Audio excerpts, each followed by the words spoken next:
What if Cleopatra was not destroyed by love, but by the one empire she could never escape? She spoke many languages, won the attention of Rome's most powerful men, and fought to save Egypt. But in the end, even her brilliant mind could not stop the shadow moving toward her crown. Before her name became a legend, Cleopatra was a young woman standing at the edge of a collapsing world.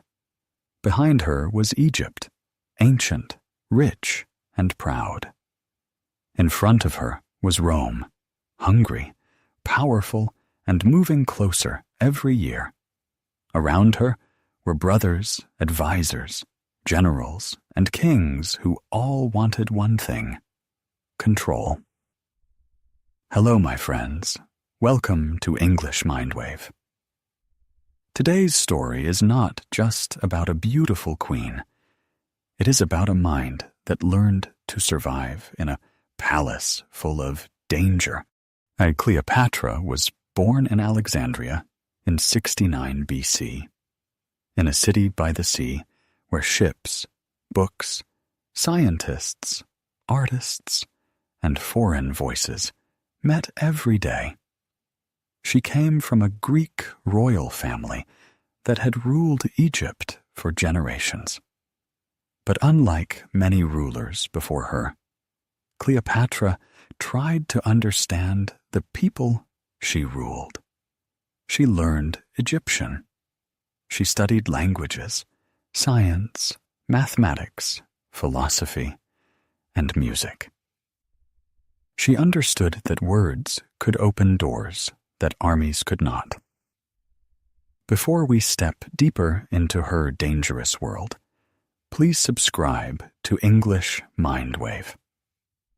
Your support helps this channel continue creating thoughtful stories that help you learn English through history. Cleopatra's life forces one quiet question. In a world ruled by men, armies, and empires, how far can intelligence carry one woman? But the world Cleopatra entered was not a world where intelligence alone could keep a crown safe. Egypt was still beautiful. It still had the Nile, the grain fields, the ports, the temples, and the memory of ancient greatness. To people outside Egypt, it looked rich and powerful. But behind the beauty, the kingdom was fragile. Its rulers needed Roman friendship. Its politics were full of fear. Its future was no longer protected by pyramids, gods, or old glory. Rome was becoming the power that every smaller kingdom had to watch. It did not always arrive first with fire and swords. Sometimes it arrived through debt, sometimes through alliances, sometimes through friendship that slowly became control. This is why Cleopatra's father, Ptolemy XII, tried so hard to please Rome. He gave money. He gave gifts. He tried to buy safety for Egypt. But safety bought from a stronger power is never truly safe. When Cleopatra became queen in 51 BC, she was only 18.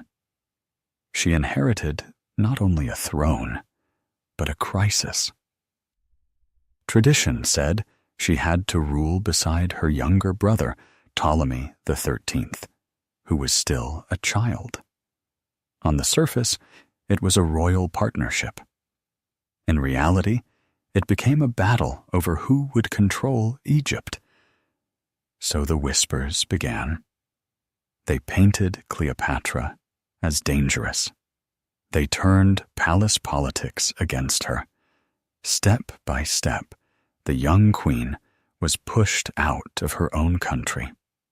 At only 21, Cleopatra was forced into exile in Syria.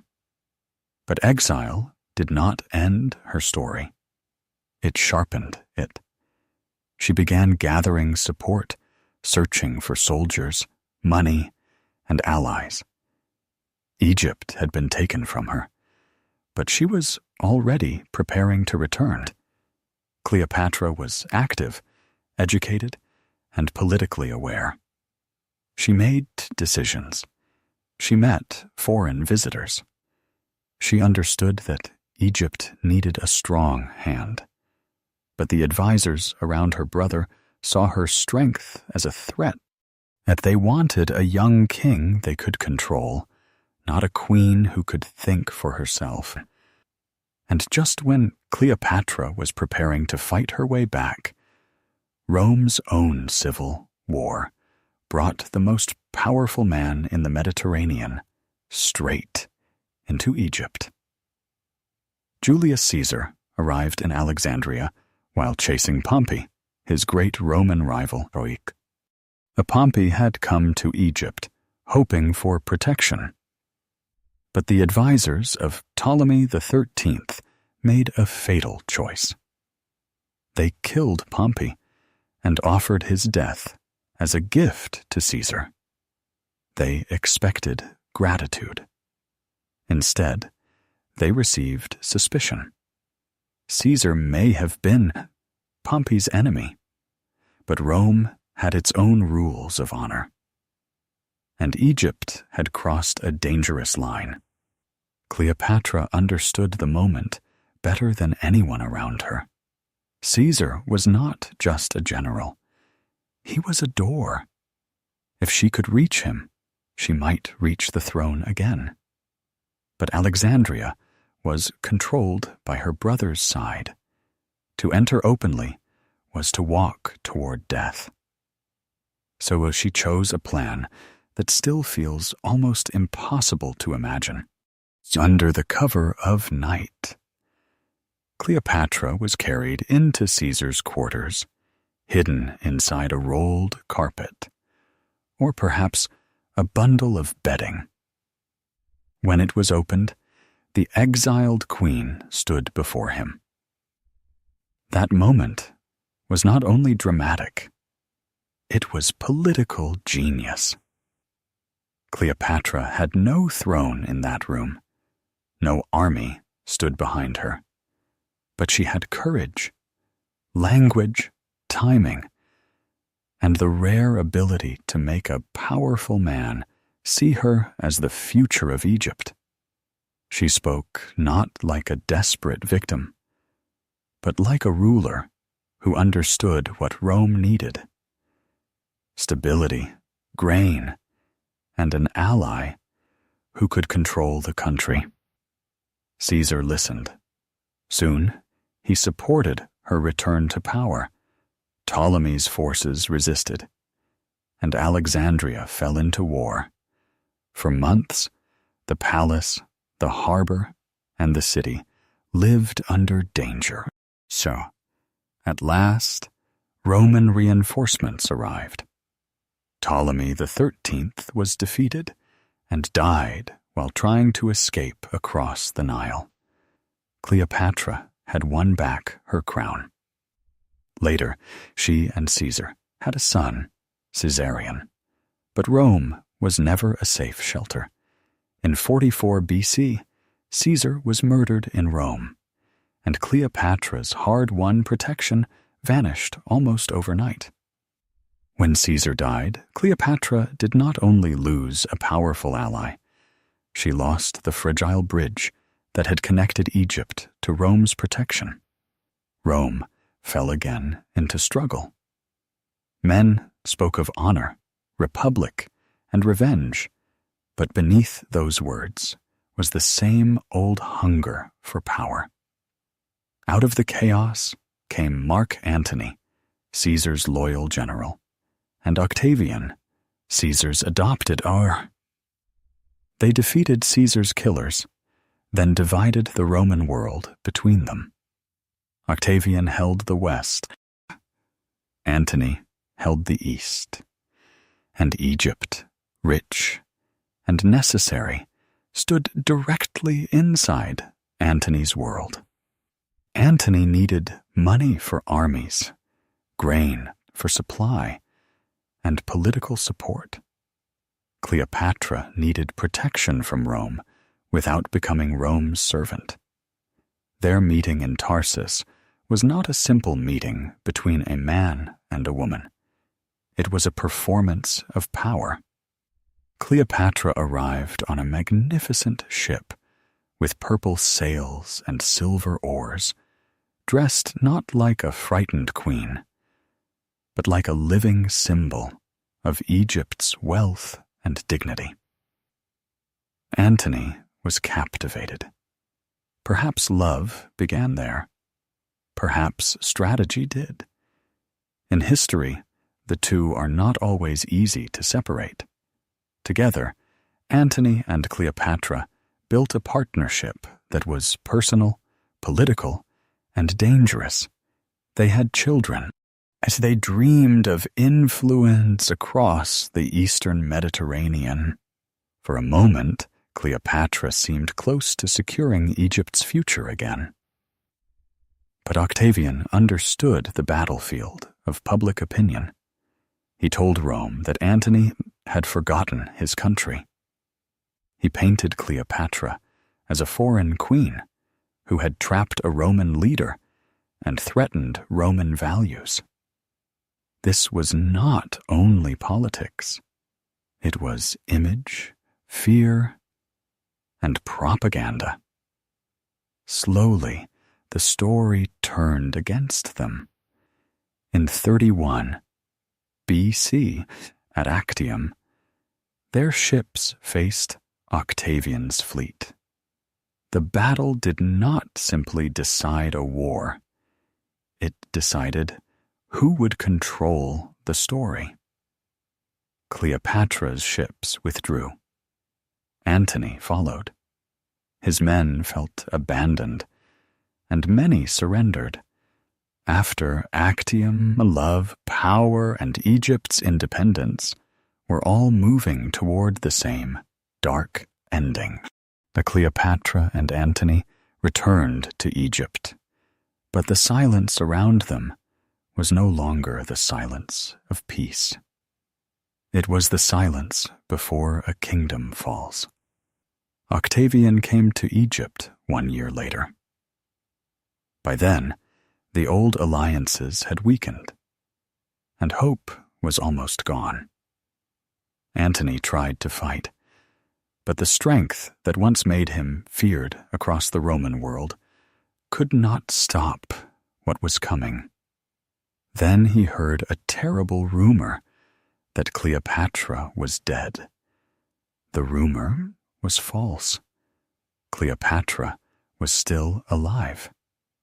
But Antony, broken by defeat and grief, ended his life. Later, he was brought to Cleopatra, and he died in her arms. Now the last queen of Egypt stood alone before Octavian. He treated her carefully, but she understood his plan. He wanted to take her to Rome and show her as a prisoner in his victory parade. And for Cleopatra, that would not only be personal shame, it would be the final humiliation of Egypt. So she chose her own ending. In 30 BC, at the age of 39, Cleopatra died. Some said it was a snake. Others said poison. History does not know for sure. But her meaning was clear. Even in defeat, she would not let Rome own her final moment. With her death, Egypt became part of the Roman Empire. Cleopatra became the last pharaoh. Her story still matters because it teaches that language, knowledge, and courage can shape a life. Cleopatra was not perfect. No ruler is perfect. She made choices that people still debate today. She trusted powerful men. She took political risks. She sometimes stood between love, survival, and strategy. But she never allowed herself to become passive, and she learned. She listened. She spoke different languages. She studied ideas. She understood that power was not only found in armies or gold. Sometimes power begins in the mind. Sometimes it begins with the ability to speak to people, understand their fears, and see danger before it arrives. And for every English learner listening now, her story has a quiet message. When people learn English, they are not only memorizing words, they are building a bridge to the wider world. They are learning how to understand history, business, politics, culture, and people from different places.